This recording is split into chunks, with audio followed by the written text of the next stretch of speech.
It's now the Q&A portion for the audience, and this woman over here is going to take it over.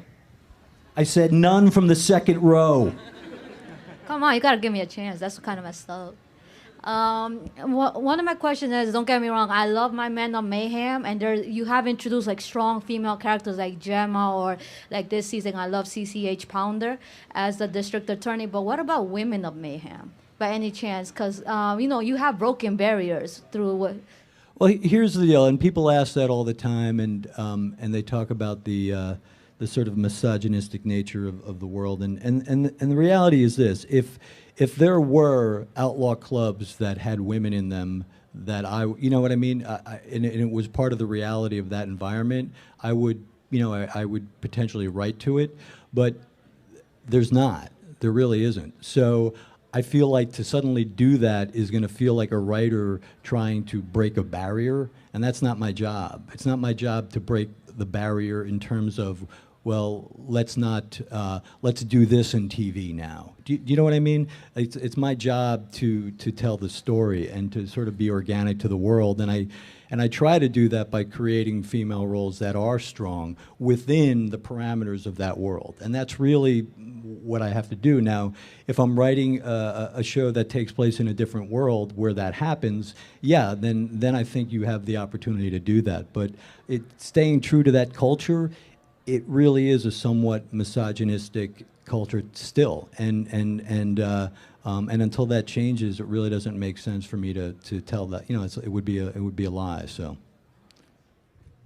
Hi, Kurt. How are you? Hi, Ann. How are you? Good. What's your name? My name is Valerie, and today is my birthday, actually. Happy and birthday, this is the best Valerie. present is to be here and listening to you. I listen to the after shows that they have podcasts, and I love hearing everybody kind of break down the show. And a couple of things that I've been hearing, and I don't know how much credence there is to this, but with the season ending with next season, there's been talk of maybe some spin-offs of Sons, or maybe even a prequel to see how John Teller and Clay were back in the day. Is that something that you can talk about? Yeah, I much to the chagrin of the network, I talk about it a lot, probably. I do. I would, I had a sense of that, like, coming into third season of the show, when we were doing all the revealing a lot of the backstory that took place in Belfast, and I do. My plan is to, we're putting out a lot of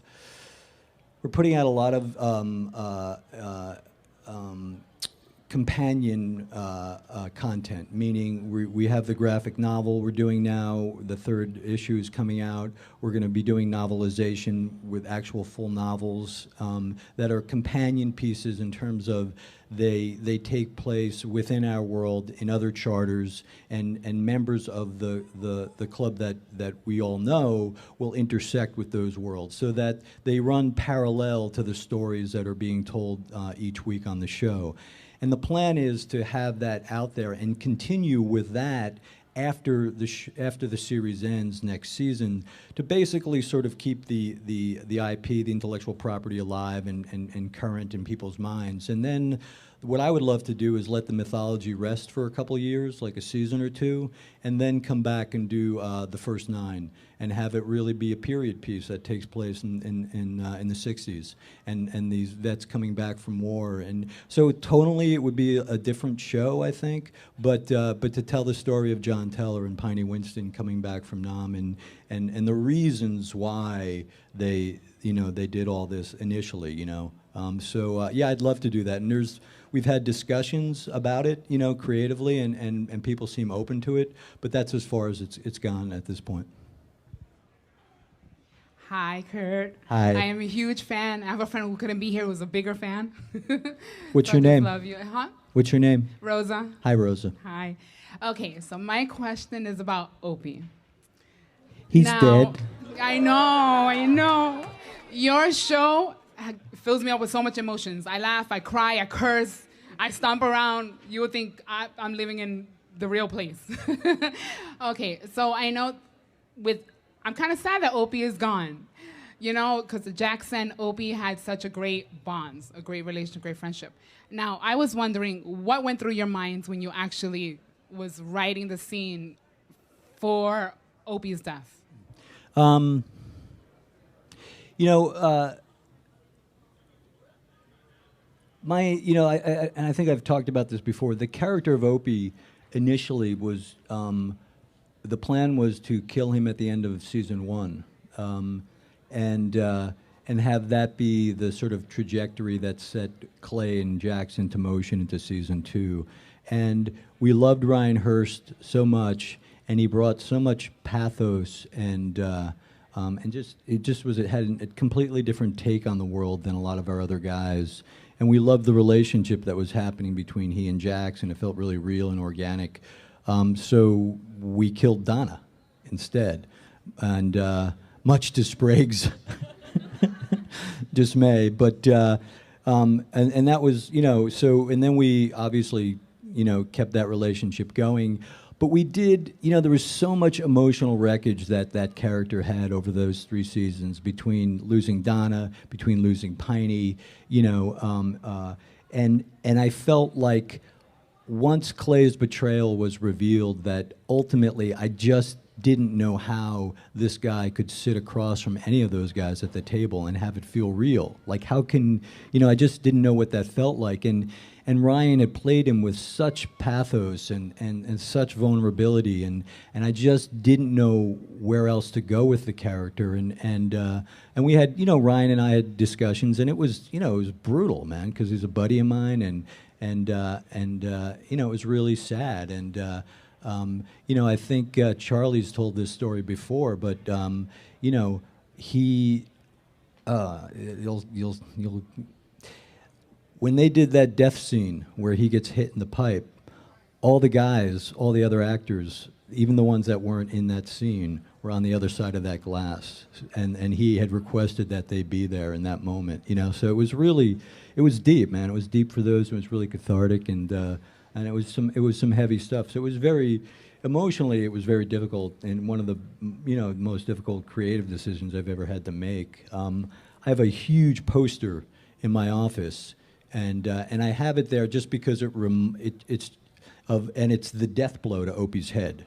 It's just a giant Opie head with blood coming out, and it looks like a halo behind it. And I know it sounds graphic, but it's actually quite beautiful. And I have it there because it just sort of reminds me of, you know, it just sort of humbles me sometimes when I think, like, what I'm doing, you know, that it's all about me, you know what I mean? Because I see that, and I know the impact that it's had on those guys, my cast, my crew. Clearly I can see the impact that it's had on the fan base. So it's sort of like, it just reminds me that it's all, you know, that ultimately it's all bigger than me, and that it's ultimately sort of my job to just sort of help service all that. You know what I mean? And it kind of flips it for me and reminds me of all that. Hey, Kurt, big fan. Hey, man. Thanks. My first question is... What's your name? Mike. Hey, Mike.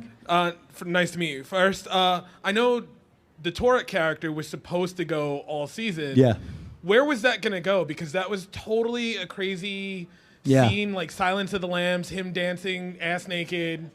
So where was his character going to go, and did that mean Otto was going to make it the whole season? And then my second question really quick is, if you had to cast somebody for JT now, who would that be? That's interesting.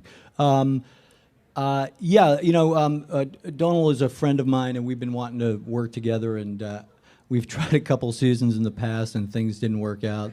So, you know, we brought him in, we introduced him last season, and yeah, my sense was everything that happened to that character was supposed to happen much later, including the Otto of it all. And it was supposed to happen around episode 8 or 9, because that's when I thought he was leaving to go do Vikings, and their schedule, I guess, you know, they shoot that in Belfast or something, and there was weather or something, and his schedule got pushed up.